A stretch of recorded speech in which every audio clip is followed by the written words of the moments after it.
एक तरफ राजधानी दिल्ली में लगातार बढ़ता प्रदूषण देश के लिए किसी बड़ी चुनौती से कम नहीं है, तो वहीं बंगाल की खाड़ी और दक्षिणी अंडमान सागर में डीप डिप्रेशन क्षेत्र बनने के कारण झारखंड समेत देश के कई राज्यों में भारी बारिश शुरू हो गई है, जिसके कारण आसपास के इलाकों में ठंड लगातार बढ़ती नजर आ रही है। तो चलिए जानते हैं देश के बाकी हिस्सों का हाल। शुरू करेंगे दिल्ली से।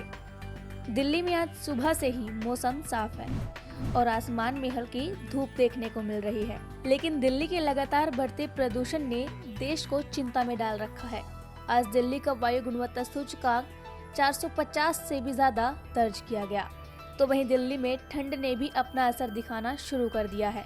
अनुमान है कि नवंबर के अंत तक शीतलहर का आगमन हो जाएगा, जिसके कारण ठंड में बढ़ोतरी होगी। आज दिल्ली का अधिकतम तापमान 20 डिग्री सेल्सियस और न्यूनतम तापमान 12 डिग्री सेल्सियस रहने की संभावना है। अब बात करते हैं झारखंड के मौसम के बारे में। झारखंड के लगातार बदलते मौसम के कारण ठंड में बढ़ोतरी हो रही है, तो वहीं बंगाल की खाड़ी में डीप डिप्रेशन बनने के कारण रांची समेत झारखंड के कई हिस्सों में शनिवार तड़के ही 5 बजे से जोरदार बारिश शुरू हो गई। आज झारखंड का अधिकतम तापमान 22 डिग्री सेल्सियस और न्यूनतम तापमान 19 डिग्री सेल्सियस रहने की संभावना है।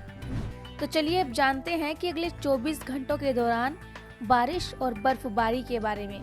देश में मौसम विभाग ने शुक्रवार को ही केरल के 6 जिलों में 13 और 14 नवंबर को 5 जिलों में भारी बारिश को लेकर ऑरेंज अलर्ट जारी किया था। इसके अलावा जम्मू कश्मीर के श्रीनगर शहर में अब तक की सबसे ठंडी रात दर्ज की गई। वार्षिक अमरनाथ यात्रा के आधार शिविर पहलगाम में न्यूनतम तापमान 0 से 3.4 डिग्री सेल्सियस नीचे दर्ज किया गया। यह कश्मीर का सबसे ठंडा स्थान भी रहा है। अधिकारियों ने जानकारी दी है कि उत्तरी कश्मीर के कुपवाड़ा में भी पारा 0 से नीचे यानी कि 0.9 डिग्री सेल्सियस दर्ज किया गया। तो वहीं घाटी का प्रवेश द्वार कहे जाने वाले काजीकुंड शहर में तापमान 0.0 डिग्री सेल्सियस दर्ज किया गया। सब्सक्राइब करें पर्यावरण पोस्ट।